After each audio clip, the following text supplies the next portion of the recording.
सभी बच्चे लाइव आ जाएंगे और वीडियो को एक बार लाइक कर देंगे। और जितने बच्चे चैनल पे नए हैं चैनल को सब्सक्राइब करके बेल आइकन को भी प्रेस कर लेंगे।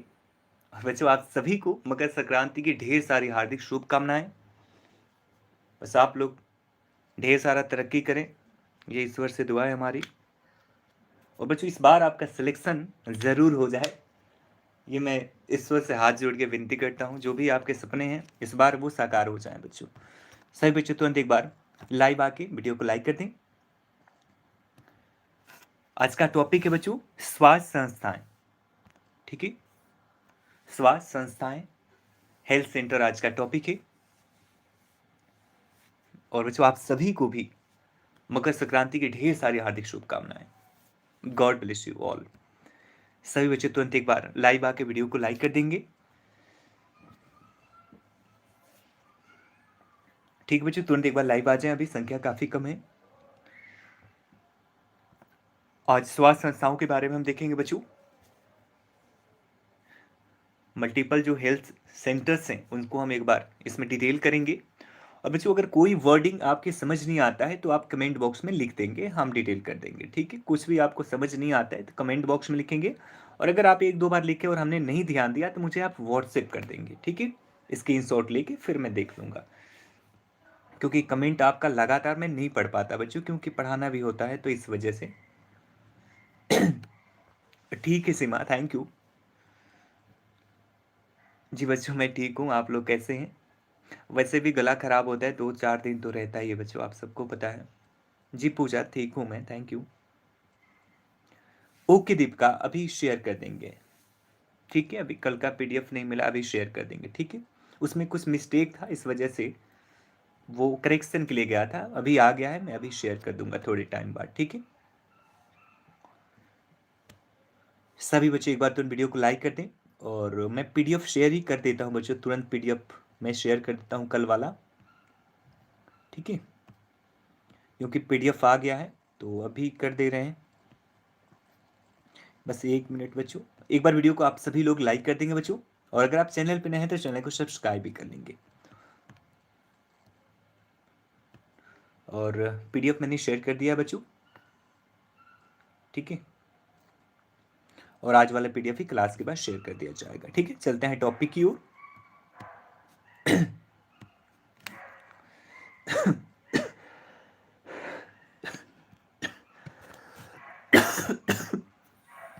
बहुउद्देशीय स्वास्थ्य कार्यकर्ता प्रोग्राम, बहुउद्देशीय स्वास्थ्य कार्यकर्ता program, multipurpose health worker program बच्चों। ठीक है, आज का टॉपिक है हमारा विश्व संस्थाएं जो हैं, स्वास्थ्य संस्थाएं जो विश्व की, उसके बारे में आज हम देख रहे हैं बच्चों।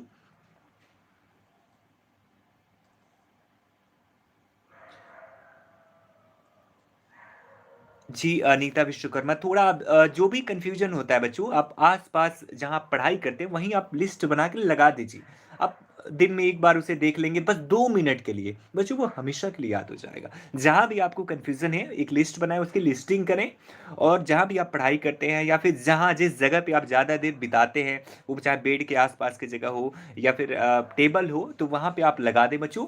जरूर आपको फायदा मिलेगा और एक वक्त आएगा जो सब कुछ आपको याद रहेगा। क्योंकि रोज बस आपको 2 मिनट देना है उस जहां भी आप लगाएं पोस्टर, मतलब अपना लिख के लगाएं, 2 मिनट बस देना है। वो होता है फरहा, थोड़ा सा कंफ्यूजन रहता है किताबों में, कुछ किताबें अलग लिखती हैं, कुछ किताबें अलग लगती हैं। जी नीतू सिंह जी, आपका मैसेज देख लिया मैंने।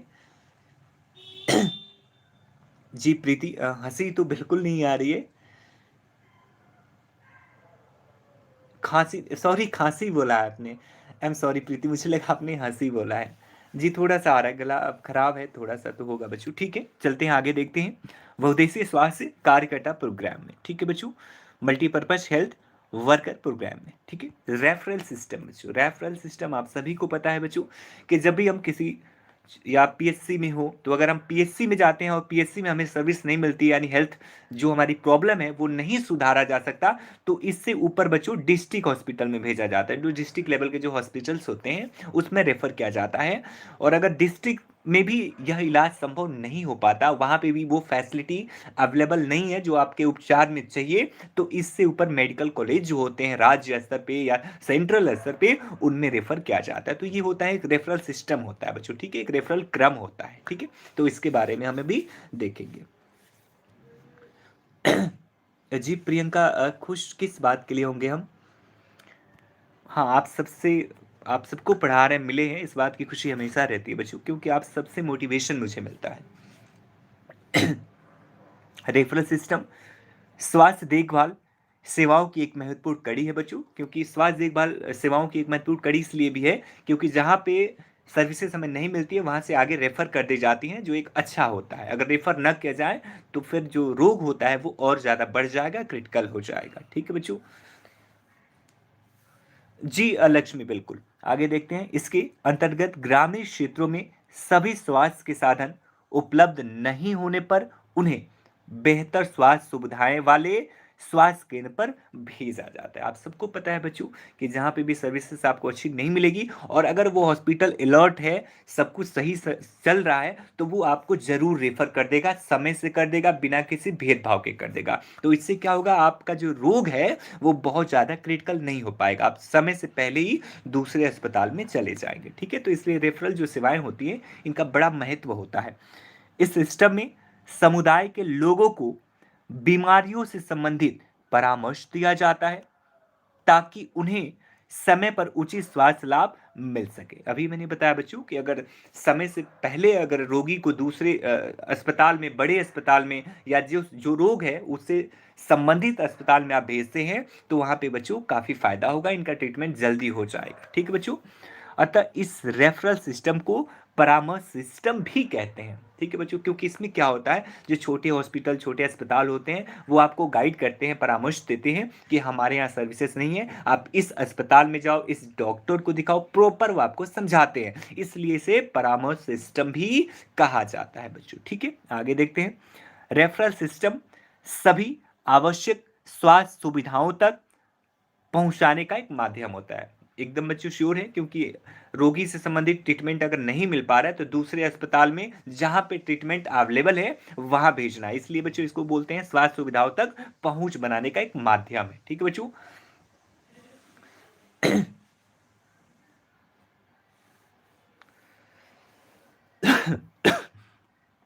आगे देखते हैं बच्चों, ग्रामीण स्तर से लेकर शहरी स्तर तक सभी स्वास्थ्य सुविधाएं होती हैं। ग्रामीण स्तर से लेकर बच्चों आप देखेंगे कि गांव, एक छोटी से उत्तर प्रदेश बिहार के गांव से लेकर दिल्ली तक बच्चों एक मेडिकल सिस्टम बना हुआ है, यानी एक छोटा है, उससे बड़ा है, फिर उससे बड़ा है, फिर उससे बड़ा है। भारत में देखो बच्चों तो सबसे बड़ा एम्स माना जाता है, एम्स माना जाता है बच्चों, ठीक है। ऑल इंडिया मेडिकल साइंस जो दिल्ली में है वो सबसे बड़ा भारत में माना जाता है, क्योंकि आप देखेंगे प्रेसिडेंट हो, एमपी एमएलए हो, बड़े बड़े जितने नेता हैं, बड़े बड़े एक्टर हैं, सबका ट्रीटमेंट कहीं ना कहीं एम्स में होता है बच्चों। और एम्स की बिल्डिंग आप देखेंगे बच्चों, मैं बताऊं आपको, लगभग एम्स 10 किलोमीटर में है, 8 से 10 किलोमीटर में एम्स फैला हुआ, बहुत बड़ी बच्चों। हर डिपार्टमेंट अलग अलग है, आप कान का अलग है, नाक का अलग है, दांत का अलग है, बुखार का अलग है, बाहर के पेशेंट के लिए अलग है, इंटरनल पेशेंट के लिए अलग है, ऑपरेशन थिएटर अलग है, हर डिपार्टमेंट के ऑपरेशन थिएटर अलग है, हड्डी के लिए अलग है, सर्जरी के लिए अलग है, तो बहुत बड़ा बच्चों ये फैला हुआ है, ठीक है। तो काफ़ी रोगी होते हैं जो बड़े अस्पताल में भी जाते हैं, जो राज्य स्तर के हैं बच्चों, उनमें भी जाते हैं, तो वहाँ पे भी सर्विस नहीं मिल पाती या डिले होता है तो लोग एम्स में अपना रेफर करवा के आ जाते हैं। तो रेफर सेवाओं का बहुत रोल होता है एम्स में बच्चों। मैं बता दूं कि बिना रेफर के कोई भी पेशेंट डायरेक्ट आके नहीं दिखा पाता, उसे रेफर लेना होता है बच्चों, ठीक है। उमेश चंद्र जी, कई जगहों पे एम्स है, जैसे आपका गोरखपुर में भी एम्स बन गया है, ओपीडी उसकी सर्विसेज शुरू है, लेकिन दिल्ली का जो एम्स है, पटना में भी है, रायबरेली में भी है, जयपुर में भी है, कर्नाटका में भी बहुत जगह एम्स है, लेकिन सबसे बड़ा जो है बच्चों वो यहाँ पे है, दिल्ली में।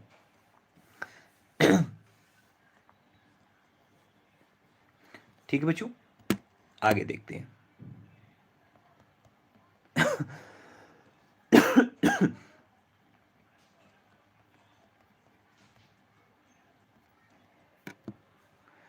रेफरल सिस्टम के सिद्धांत, रेफरल सिस्टम की सिद्धांत बच्चों, principle of referral system. Referral system के अंतर्गत बीमार व्यक्ति की आवश्यकताएं और उसका उद्देश्य पूरा होना चाहिए जिसकी उसको जरूरत है। बिल्कुल श्योर है बच्चों, जिस चीज की उसको जरूरत है वो पूरी होनी चाहिए। ठीक है बच्चों।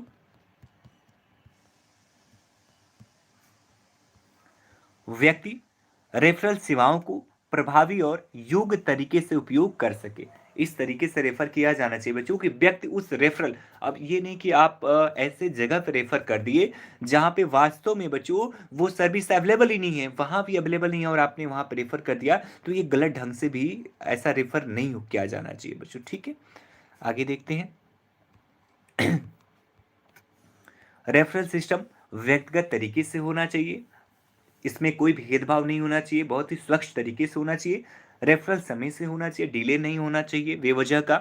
अगर आपको लग रहा है कि आपके यहाँ इसका ट्रीटमेंट नहीं हो सकता, बीमारी बढ़ सकती है, तो इसे तुरंत आप बच्चों रेफर कर दें, यानी मतलब आप दूसरे अस्पताल में, संबंधित अस्पताल में भेजें जहाँ पे प्रॉपर इलाज हो सके।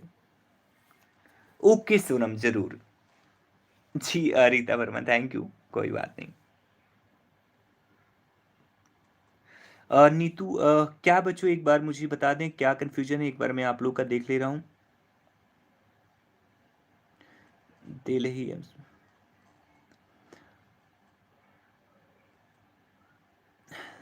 जी संगीता, थैंक यू। जी बच्चों, अगर आप देखेंगे तो एम्स तो है ही है कई जगह पे, लेकिन जो सबसे बड़ा है, मतलब पूरे भारत का सबसे बड़ा अस्पताल अगर हम देखेंगे तो एम्स होगा बच्चों, क्योंकि यहाँ पे कुछ भी नहीं तो आप देखेंगे लगभग 5 से 7 हजार, इससे कहीं ज्यादा 10 हजार या 15 हजार डॉक्टर्स यहाँ पे अवेलेबल होंगे बच्चों। और पर डे लाखों मरीजों का ट्रीटमेंट होता है एम्स में, पर डे, पर डे। अब सोचो बच्चों कितना बड़ा है।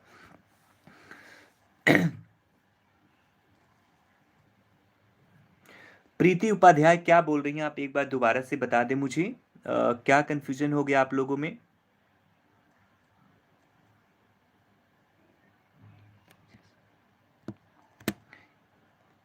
एक बार क्या कंफ्यूजन है बच्चों, एक बार बता दें। अच्छा, डीजीएचएस, जी बिल्कुल। प्रीति उपाध्याय, आप डीजीएचएस जो होता है बच्चों, एक्चुअली ये स्टेट और लोकल गवर्नमेंट के स्तर पे होता है, मतलब स्टेट के अलावा जो नगर पालिका होती है उनमें भी ये पाया जाता है बच्चों, ये लोकल गवर्नमेंट का काम है। तो राज्य इसका सबसे बड़ा इकाई है, यूनिट है, उसके नीचे लोकल गवर्नमेंट के तहत भी ये आता है बच्चों। ठीक है, कंफ्यूजन नहीं होना चाहिए। आगे देखते हैं बच्चों। ठीक है, रेफरल सिस्टम पूरी तरह से सजगता से किया जाना चाहिए, पूरी एक्टिविटी से की जानी चाहिए, यानी कोई छूट वूट नहीं होना चाहिए, प्रॉपर तरीके से बच्चों होना चाहिए। ठीक है जी बिल्कुल बच्चों, वही मैंने बताया वन टैप अर्पित जी की, यहाँ बहुत बड़ी डॉक्टरों की पैनल है यहाँ, क्योंकि बच्चों ये एक तरह से तो एक कॉलेज भी है यहाँ पे, काफी लोग अप्रेंटिस के लिए भी आते हैं, मतलब प्रैक्टिस भी करते हैं। आगे देखते हैं बच्चों। रेफरल पूरी तरह से योजना बनाकर क्रियान्वित हो सके ताकि रोगी और परिवार दोनों पूरी तरह से संतुष्ट हो बच्चों। ठीक है, ऐसा फील नहीं होना चाहिए कि कोई भी आप पेशेंट पेशेंट के साथ कोई भी जाति हो, ये सब कुछ आपको ध्यान में रखना है। जी प्रीति उपाध्याय, अभी मैंने बताया कि ये दो स्तरों पे होता है, एक तो आपका स्टेट स्तर पे होता है एंड लोकल गवर्नमेंट के स्तर पे होता है। ठीक है, लोकल गवर्नमेंट लेवल पे होता है और स्टेट लेवल पे होता है, दो लेवल पे होता है ये। ठीक है, सेंट्रल लेवल पे नहीं होता। टाई सिस्टम, टाई सिस्टम क्या होता है, इस सिस्टम के अंतर्गत इन्हें 3 श्रेणियों में रखा जाता है बच्चों। ट्राई सिस्टम में 3 कैटेगरी बनाई है, कैटेगरी 1, कैटेगरी 2 और नीचे आपको मिलेगी कैटेगरी 3 बच्चों। ठीक है,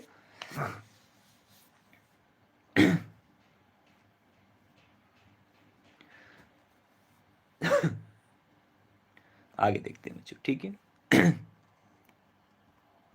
पहला स्तर देखते हैं, श्रेणी 1, घातक अवस्था, जो फर्स्ट स्टेज होता है बच्चों रेफरल सिस्टम का, जो पहले स्टेज। अब अगर हम देखें जो थ्योरी हमने देखी ट्राई सिस्टम, इसमें 3 स्टेजेस हैं, कैटेगरी 1 यानी श्रेणी 1, श्रेणी 2 और श्रेणी 3। तो इसके पहले श्रेणी में हम देखेंगे घातक अवस्था बच्चों, देखो फीटल कंडीशन, ये फेटल कंडीशन सबसे मतलब जो क्रिटिकल कंडीशन होता है उसमें हम इसको रखेंगे बच्चों। इसके अंतर्गत जीवन को नहीं बचाया जा सकता, इलाज भी चल रहा हो तब भी। यानी कि ऐसे पेशेंट, मान लो कि कैंसर के 3rd स्टेज क्रॉस कर गए हैं, उन्हें बचाया जाना संभव नहीं है बच्चों, ऐसे पेशेंट को रखा जाता है कैटेगरी 1 में। किसके तहत? ट्राइज सिस्टम के तहत। ट्राइज सिस्टम 3 भागों में बटा हुआ है बच्चों, ठीक है। तो याद आपको रखना होगा कि ट्राइज सिस्टम के कैटेगरी 1 में किन्हें रखा गया है, ठीक है। तो आपको बच्चों ये पता होना चाहिए, ठीक है। आगे देखते हैं बच्चों, श्रेणी 2, ठीक है, श्रेणी 2, गंभीर अवस्था, सीरियस कंडीशन बच्चों, सीरियस कंडीशन। जीवन को बचाया जा सकता है, लेकिन जल्दी ही इलाज शुरू कर दिया जाए तब, ठीक है, जल्दी इलाज शुरू किया जाए तब इसमें सही किया जा सकता है। कैटेगरी 2, श्रेणी 2, सॉरी 3rd, श्रेणी 3rd, साधारण अवस्था, ये बच्चों माइनर कंडीशन होता है। इस अवस्था में रेफरल देरी से होने पर भी जीवन को कोई खतरा नहीं होता। मतलब यहाँ पे अगर थोड़ी सी लापरवाही हो भी जाती है बच्चों, तब भी कोई प्रॉब्लम इसमें नहीं होता है, ठीक है। आगे देखते हैं बच्चों, इसके अंतर्गत श्रेणी 1 और श्रेणी 2 के रोगियों को तुरंत प्रभाव से रेफर करना चाहिए, जिससे रोगी के जीवन को बचाया जा सके। ये अलग बात है बच्चों कि आप डिले करते हैं तो जान को खतरा नहीं है, लेकिन कहीं ना कहीं रोग तो बढ़ जाएगा बच्चों, रोग तो क्रिटिकल हो जाएगा, थोड़ा मुश्किल होगा इलाज करना, इसलिए समय से रेफर कर दिया जाना चाहिए, ठीक है बच्चों। आगे देख लेते हैं। बच्चों आपके कमेंट्स नहीं देख पा रहे हम। ओके सीमा गौतम, कोई बात नहीं, आप सो जाएं। रेफरल सिस्टम बच्चों, ठीक है, रेफरल सिस्टम, रेफरल स्लिप बच्चों, रेफरल स्लिप की डिटेल हम एक बार देखेंगे, क्या क्या उसमें अंकित किया जाना चाहिए, क्या क्या भरा जाना चाहिए आपके द्वारा।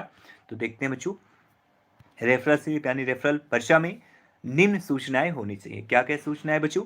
रोगी का नाम होना चाहिए जो स्पष्ट हो, पता और पहचान पत्र, पहचान नंबर, ये तीनों होने चाहिए। वर्तमान शिकायत या परेशानी या समस्या, वर्तमान शिकायत क्या है, पेशेंट की परेशानी क्या है या उसको समस्या क्या है, ये दर्ज किया जाना चाहिए।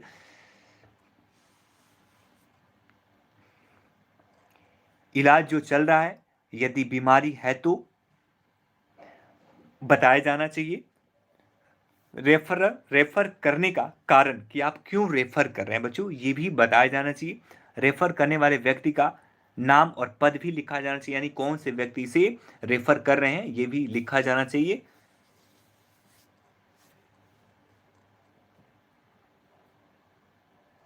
आगे देखते हैं बच्चों, प्राथमिक स्वास्थ्य केंद्र का नाम होना चाहिए, कहां से रेफर किया जा रहा है, रेफर करने का दिनांक व समय सबसे मस्ट होता है बच्चों, ठीक है, ये भी किया जाना चाहिए, लिखा जाना चाहिए, वो भी स्पष्ट है, सारी डिटेल बच्चों बहुत ही स्पष्ट लिखा जाना चाहिए, ठीक है।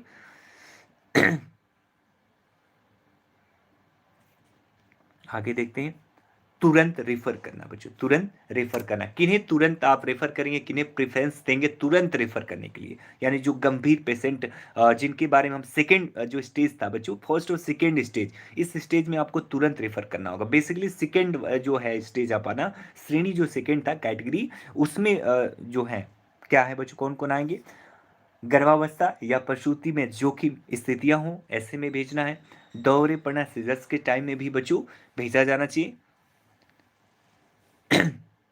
खून की उल्टियां होना इसमें भी बच्चों भेजा जाना चाहिए, कोमा या बेहोशी की स्थिति होने पर भी तुरंत रिफर किया जाना चाहिए।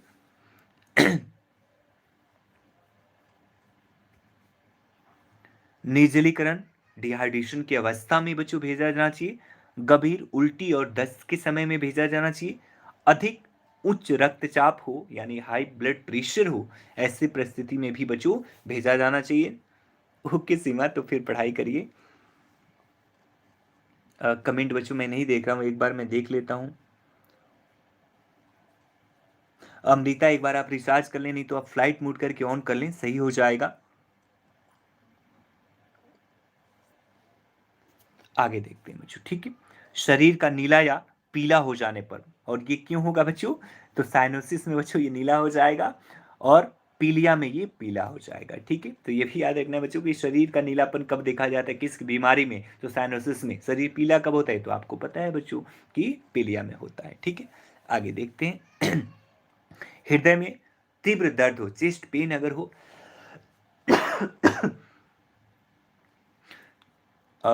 नेक्स्ट अधिक रक्तस्राव, चोट लगना या अन्य कारण से भी। अधिक रक्तस्राव कब होगा बच्चों? या तो चोट लगे या अन्य कोई कटफट हो, तो ऐसी परिस्थिति में भी तुरंत रेफर किया जाना चाहिए। ठीक है बच्चों, फ्रैक्चर होने पर भी किया जाना चाहिए, क्योंकि ये सारी फैसिलिटी बच्चों आपके यहाँ अवेलेबल नहीं होगी, प्राथमिक सेंटर पे अवेलेबल नहीं होती हैं। गंभीर दुर्घटना, विषाक्तता की स्थिति में भी, ठीक है, अन्य प्राण घातक अवस्थाएं और अन्य भी कई सारी प्राण घातक अवस्थाएं हैं, तो ऐसे में भी अचेतन की अवस्था हो या कई सारे मृगी के भी पेशेंट आ जाते हैं, तो ऐसे भी जो परिस्थितियां होती हैं उसमें भी आपको बच्चों इसको शेयर कर देना है, ट्रांसफर कर देना है। ठीक है, आगे देखते हैं बच्चों। ठीक है, रेफरल प्रणाली में महिला स्वास्थ्य कार्यकर्ता की भूमिका।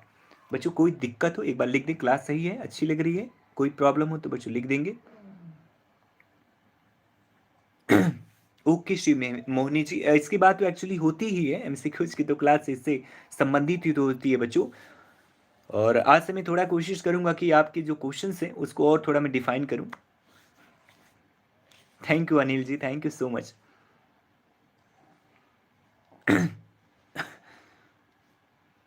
जी लिया सोनम, थैंक यू।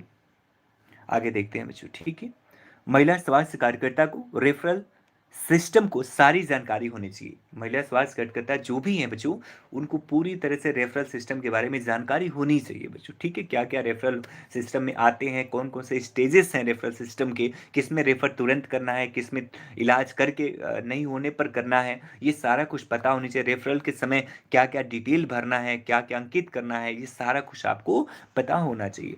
रेफर करने हेतु रोगी को चुनना चाहिए। आप सेलेक्ट कैसे करेंगे कि किस रोगी को कब भेजा जाना है, कब रेफर करना है, ये सारा आपको होना चाहिए बच्चों। ठीक है, और ये आप कैसे करेंगे? जो ऊपर 3 कैटेगरी था उसी के हिसाब से आपको करना है। ठीक है,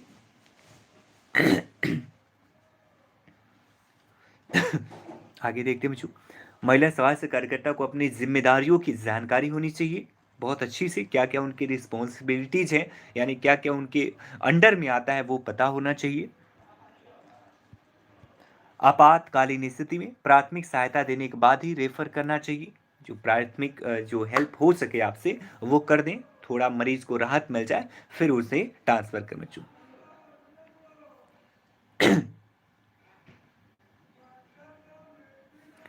कार्यकर्ता को रेफरल पर्चा या टिकट को पूरी तरह से भरकर रोगी के साथ भेजा जाना चाहिए, कुछ भी आधा अधूरा नहीं होना चाहिए बच्चों। रेफरल पर्चा सही व स्पष्ट रूप से भरना चाहिए बच्चों। एक बार प्लीज आप लोग पहले पढ़ाई कर लें, बाद में आप लोग बातें कर लेंगे, क्योंकि बच्चों फिर ये सारा कुछ निकल जाएगा तो नहीं आएगा, फिर आप बाद में प्रॉब्लम होगी। जी बिल्कुल अनीता, बिल्कुल चलेगी। आगे देखते हैं। गंभीर रोगियों को भेजते समय दवाइयां व अन्य प्रबंध करके भेजना चाहिए। गंभीर मामले व आपातकालीन स्थितियों में EMRI सेवाएं, 108 एम्बुलेंस सेवाओं का उपयोग करना चाहिए, जो वर्तमान समय में अवेलेबल हैं, उपस्थित हैं या उपलब्ध हैं बच्चों। ठीक है जी। पीहू अगर कोई प्रॉब्लम हो तो मैंने बताया भी था आपको कि आप मुझे एक बार बोल देंगे तो मैं उसको ट्रांसलेट कर दूंगा। ठीक है, क्योंकि मिक्सअप करने में बहुत लंबा हो जाएगा बच्चों, क्योंकि मैक्सिमम बच्चे हिंदी के हैं, तो अगर अगर हम मल्टीपल करते हैं, मल्टी लैंग्वेज करते हैं, तो फिर एक लंबी क्लास हो जाएगी काफ़ी। ठीक है, तो आपको जो भी समझना है मुझे आप स्क्रीनशॉट भी भेज सकते हो, पूछ सकते हो, या कमेंट बॉक्स में अगर मैं आप लिखेंगे तो हो सकता है मैं देख लूँ तो बता भी दूंगा। ठीक है, आगे देखते हैं। रोगी को रेफर करते समय यदि संभव हो तो महिला स्वास्थ्य कार्यकर्ता को भी रोगी के साथ भेजा जाना चाहिए। ठीक है, क्योंकि वो जाके वहां पे अच्छा से डॉक्टर के सामने डिफाइन कर देंगे मरीज की जो कंडीशन है उसको। ठीक है, कार्यकर्ता को रेफरल केसों का रेफरल रजिस्टर में लिखना चाहिए।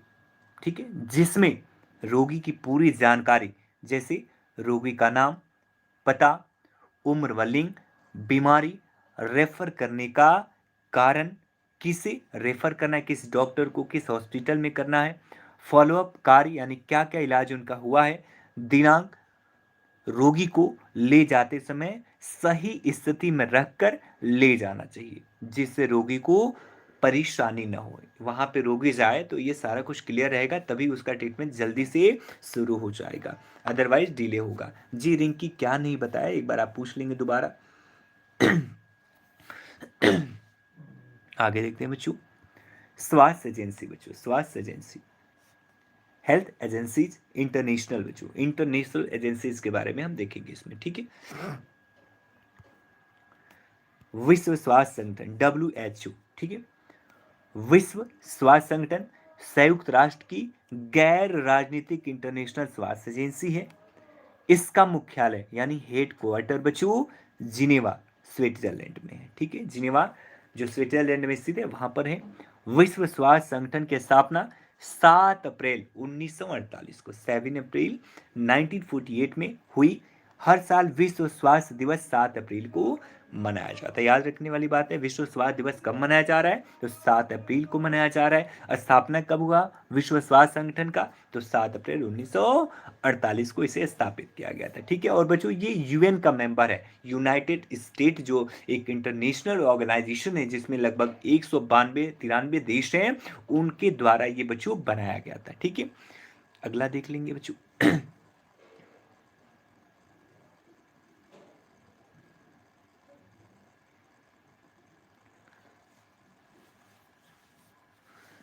जी रिंकी, अच्छा मेरा नाम अजय नाम है, बिल्कुल बच्चों ने बता दिया।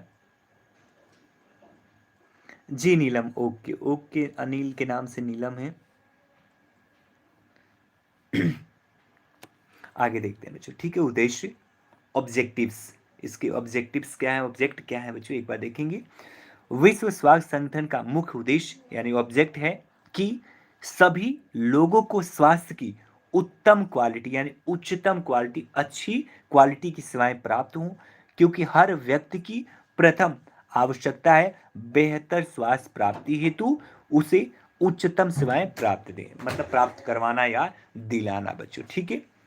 आपको पता है बच्चों, आप हमारा जो डीपीएसपी एलिमेंट है,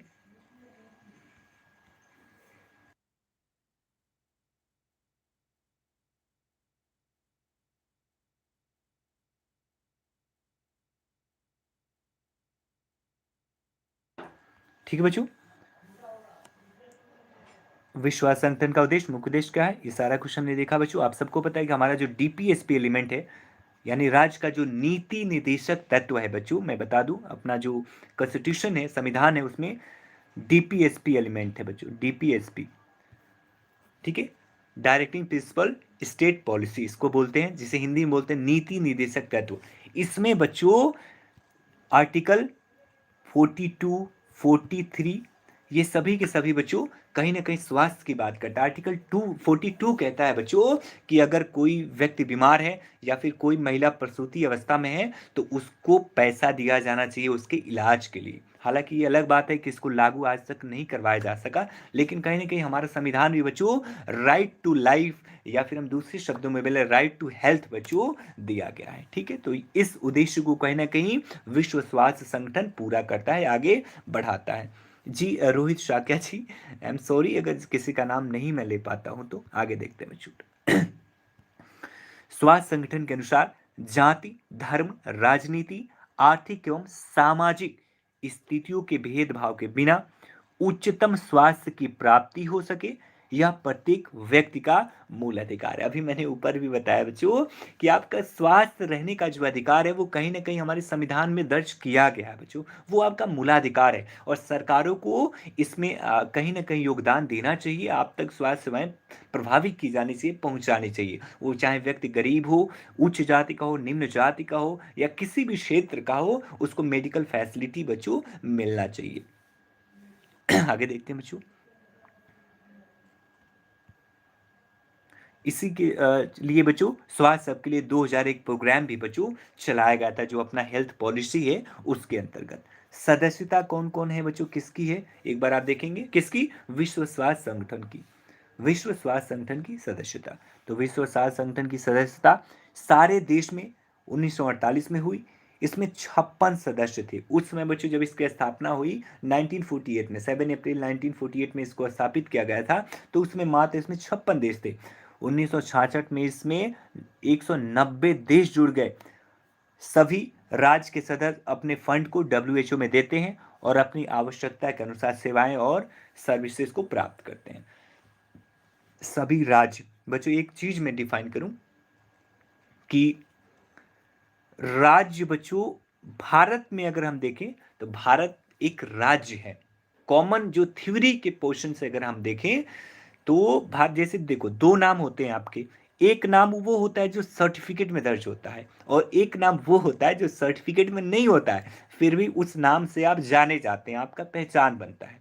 ठीक है, तो वही चीज राज्य जो है वो पूरे भारत को कहा जाता है, लेकिन ये प्रचलित नाम नहीं है। इसलिए इस नाम से हम जो प्रांत हैं भारत के, उन प्रांतों को जानते हैं, लेकिन वास्तव में राज्य का मतलब हुआ पूरा भारत, अपना देश, और प्रांत का मतलब हुआ यूपी, बिहार, झारखंड, उत्तराखंड, ये सारे प्रांत है, राज्य नहीं है। क्योंकि राज्य के बाद बहुत सारी शक्तियां होती हैं, इंटरनेशनल रिलेशन बनाना, युद्ध की तैयारी करना, सेना रखना, सरकार बनाना केंद्रीय स्तर पे, ये सारा काम राज्य का होता है। ठीक है बच्चों, तो इसलिए राज्य का मतलब होता है केंद्र। तो यहाँ पे केंद्र की बात हो रही है। ठीक है, आगे देखते हैं। विश्व स्वास्थ्य संगठन के कार्य, फंक्शन ऑफ WHO, पूरे विश्व में स्वास्थ्य कार्यक्रम को निर्देशित व संचालित करता है। पूरे विश्व में बच्चों, अभी कोरोना में आपने देखा है कितनी बड़ी भूमिका निभाई विश्व स्वास्थ्य संगठन ने, हर जगह गाइडलाइन उसने दिया, इवन मास्क से लेके जो अपने वैक्सीन बने उसमें भी उसने हेल्प करी बच्चों। आगे देखते हैं बच्चों, किसी को कुछ डाउट है? क्लियर है? क्लास सही है? इसका प्रमुख कार्य राष्ट्र के स्वास्थ्य कार्यक्रमों के विकास में सहायता करना और उन्हें स्वयं की स्वास्थ्य सेवाएं देने में सहायता करना बच्चों। ठीक है, उन्हें स्टेबल करना स्वास्थ्य सर्विसेज के लिए, ये सब कुछ बच्चों उसका कार्य होता है। जी सविता एक बार दोबारा पूछ लें।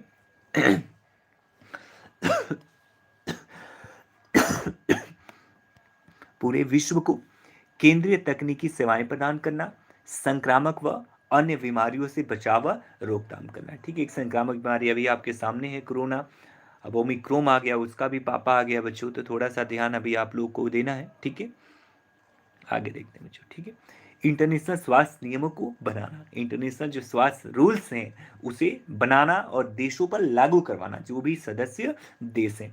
पर्यावरण सुरक्षता को बढ़ावा देना। ठीक है, इन्वायरमेंटल जो है उसको भी स्वच्छ करना, ठीक है, क्लीन करना।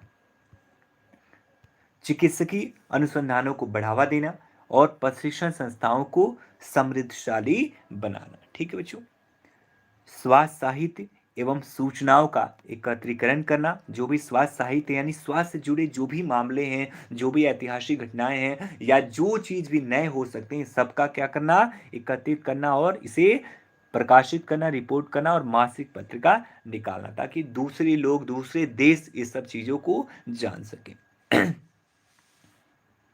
एक्चुअली सविता शर्मा, ये स्वास्थ्य 2000 के लिए हमारा जो नेशनल हेल्थ पॉलिसी बना था, उसका एक लक्ष्य था कि 2000 तक, यानी 2000 तक सभी को स्वास्थ्य सर्विसेज पहुंचाएं, यानी सभी के पास स्वास्थ्य सर्विसेज अवेलेबल हो जाए, चाहे वो ग्रामीण स्तर में हो, चाहे वो झारखंड में हो, चाहे राजस्थान के पहाड़ी क्षेत्र में हो, थार रेगिस्तान में हो, या कहीं भी हो, सभी के पास 2000 तक स्वास्थ्य सेवाएं पहुंचाने का लक्ष्य गवर्नमेंट ने रखा था बच्चों। ठीक है, आगे देखते हैं। स्वास्थ्य संगठन, विश्व स्वास्थ्य संगठन का गठन बच्चों। ठीक है, विश्व स्वास्थ्य सभा इसका हिस्सा है बच्चों। मतलब क्या क्या इसमें शामिल है, तो एक विश्व स्वास्थ्य सभा है जो इसके एक अंग के रूप में हम जानेंगे बच्चों। मतलब क्या क्या इसके अंग है, WHO के अंग क्या क्या है, स्ट्रक्चर क्या क्या है बच्चों। ठीक है, यह विश्व स्वास्थ्य संगठन की सुप्रीम स्वास्थ्य संसद है, यानी सबसे बड़ी संस्था है। इसमें प्रत्येक राष्ट्र के प्रतिनिधि अपने देश का प्रतिनिधित्व करते हैं। हर देश का एक प्रतिनिधि इसमें शामिल होता है जो अपने देश का रिप्रेजेंटेशन करता है या प्रतिनिधित्व करता है। इसके साल में एक बार मीटिंग होती है और उसमें बजट और पॉलिसी बनाई जाती है। साल में एक बार इसकी मीटिंग होती है बच्चों, और इसमें बजट और पॉलिसी बनाई जाती है कि कितना स्वास्थ्य पे खर्च किया जाएगा और किस किस तरह की पॉलिसी लॉन्च की जाएगी, किस किस चीज के लिए। ठीक है, तो इसमें पूरा डिटेल होता है। कार्यकारी बोर्ड बच्चों, एग्जीक्यूटिव बोर्ड, इस कार्यकारी बोर्ड में 31 सदस्य होते हैं।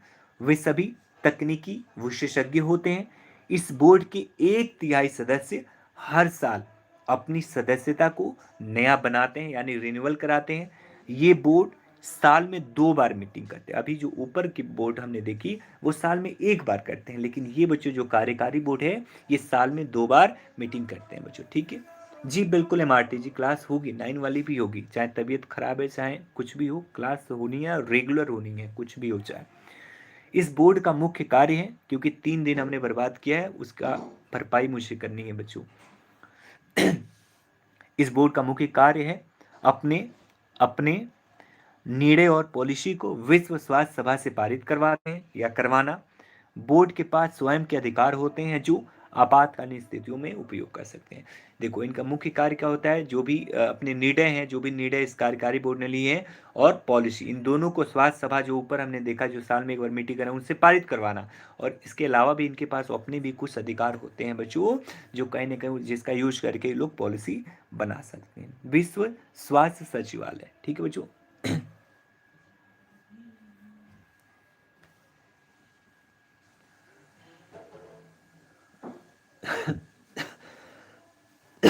ओके पूजा त्रिवेदी। विश्व स्वास्थ्य संगठन का सचिवालय जिनेवा में, कहाँ पे है बच्चों? विश्व स्वास्थ्य संगठन अभी हमने देखा था स्विट्जरलैंड जिनेवा में। यह डायरेक्टर जनरल के अधीन होता है। इसका जो मुखिया होता है बच्चों उसे डायरेक्टर जनरल कहा जाता है। अभी तुरंत आप कमेंट बॉक्स में सभी बच्चे बताएंगे लाइन से कि इस समय विश्व स्वास्थ्य संगठन का डायरेक्टर जनरल कौन है। सबका आंसर आना चाहिए लाइन से, बातें बंद करें और तुरंत आंसर करें मेरी बात का, मेरे प्रश्न का, कि डायरेक्टर जनरल कौन है इस समय WHO का, तुरंत बताएंगे आप। सचिवालय के 14 डिवीजन होते हैं। सचिवालय का कार्य सदस्य राष्ट्रों के उनके राष्ट्रीय विकास कार्यक्रमों में सहायता प्रदान करना होता है। ठीक है, सचिवालय का कार्य क्या होता है, सदस्य राष्ट्र जो भी हैं उनके राष्ट्रीय विकास कार्यक्रम में यानी हेल्थ से जुड़े जो भी कार्यक्रम है उसमें सहायता प्रदान करना। सचिवालय में 5,000 कर्मचारी हैं। सचिवालय में कितने बच्चों? 5,000 कर्मचारी हैं। सचिवालय में संक्रामक रोग सर्वेक्षण, स्वास्थ्य शिक्षा, पर्यावरण और बजट इत्यादि पर 14 विभाग भी बच्चों उपस्थित हैं। ठीक है, अभी मैंने जो ऊपर दिखा हमने विभाग बच्चों, सचिवालय के 14 डिवीजन है, ये कहीं ना बच्चों संक्रामक रोग सर्वेक्षण, स्वास्थ्य विभाग, पर्यावरण, बजट इत्यादि मिलाकर 14 विभागों में बच्चों ये बटा हुआ है। कौन? तो जो विश्व स्वास्थ्य का सचिवालय है ये। ठीक है, आगे देखते हैं। विश्व स्वास्थ्य संगठन का क्षेत्रीय संगठन, विश्व स्वास्थ्य संगठन का बच्चों क्षेत्रीय संगठन, WHO ऑर्गेनाइजेशन।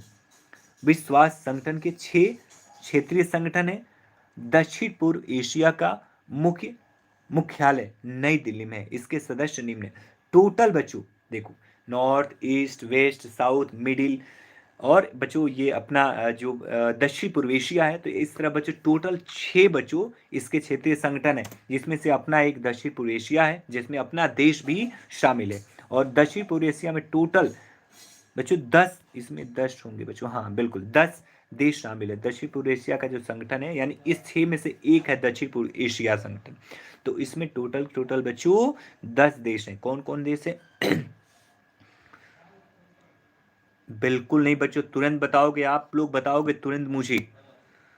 WHO जो सचिवालय है उसका मुखिया कौन है, तुरंत बताएंगे आप। आगे देखते हैं। Bharat, Myanmar, Sri Lanka, Indonesia, Maldives island, Nepal, Thailand, Bangladesh, Korea और भूटान, ये सभी के सभी बच्चों विश्व स्वास्थ्य संगठन का जो दक्षिण पूर्व एशिया का मुख्यालय इसमें सदस्य देश है। ठीक है, और इसका मुख्यालय बच्चों सबसे अच्छी बात है कि अपने दिल्ली में यानी नई दिल्ली में स्थित है बच्चों। ठीक है, आगे देखते हैं। भारत में विश्व स्वास्थ्य संगठन की गतिविधियां, भारत में विश्व स्वास्थ्य संगठन की गतिविधियां बच्चों। ठीक है,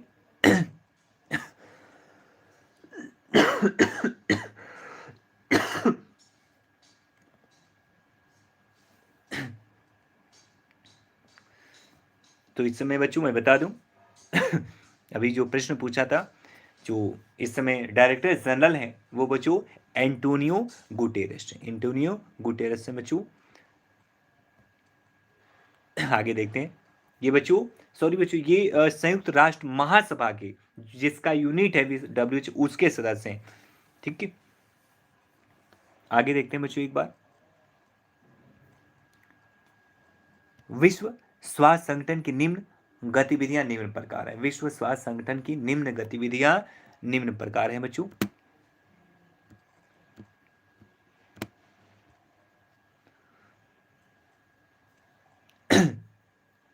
और इस समय बच्चों जो WHO के सेक्रेटरी जनरल हैं, इनका नाम है बच्चों टेड्रोस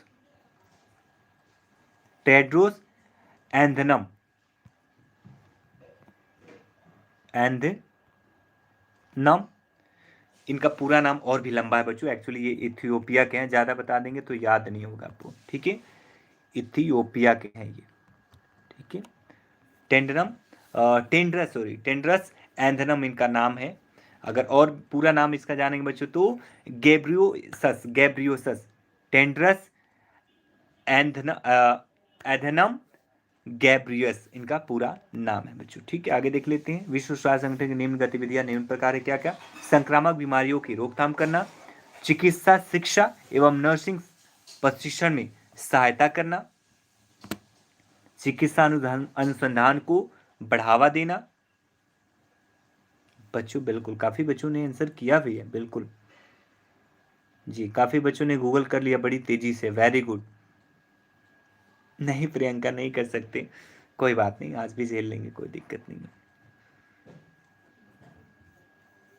आगे देखते हैं बच्चों। टीकाकरण कार्यक्रम, स्वास्थ्य सांख्यिकी, स्वास्थ्य सेवाओं को बढ़ाना, प्रजनन एवं बाल स्वास्थ्य को बढ़ावा देना और प्रजनन को कंट्रोल करना, बाल स्वास्थ्य को बढ़ावा देना, दंत स्वास्थ्य, स्वास्थ्य प्रयोगशाला और दवाइयों की गुणवत्ता पर नियंत्रण, ये सभी के सभी बच्चों शामिल है। ठीक है, तो ये आज की हमारी बच्चों थ्योरी की क्लास है। अगर कुछ कंफ्यूजन है बच्चों तो अभी पूछ सकते हैं। मीनू राज जी बिल्कुल नहीं, नरेंद्र मोदी जी नहीं है, वो इंटरनेशनल संगठन है, बहुत बड़े संगठन है बच्चों। उसमें जो भी डायरेक्टर जनरल होंगे वो स्वतंत्र रूप से होंगे, वो किसी देश के नेता या कोई भी अधिकारी ऑफिसर नहीं हो सकते। ठीक है बच्चों, पूर्णिमा ने लिखा पापा है। ओके बच्चों, ठीक है, मिलते हैं 9 बजे वाली क्लास में। बाय बाय, ठीक है बच्चों, ध्यान रखेंगे। ठीक है, कोई कंफ्यूजन हो तो आप लिख सकते हैं। ठीक है, नहीं पढ़ा कर लेंगे, कोई बात नहीं बच्चों। And thank you so much for supporting me बच्चों, थैंक्स लॉट। कर लेंगे बच्चों, आपका एग्जाम पास है तो करना चाहिए, कोई बात नहीं, थोड़ा बहुत झेल लेंगे बच्चों। ठीक है, थैंक यू बच्चों। ठीक है, मिलते हैं बच्चों। क्लास कैसी लगी कमेंट बॉक्स में लिख देंगे। ठीक है,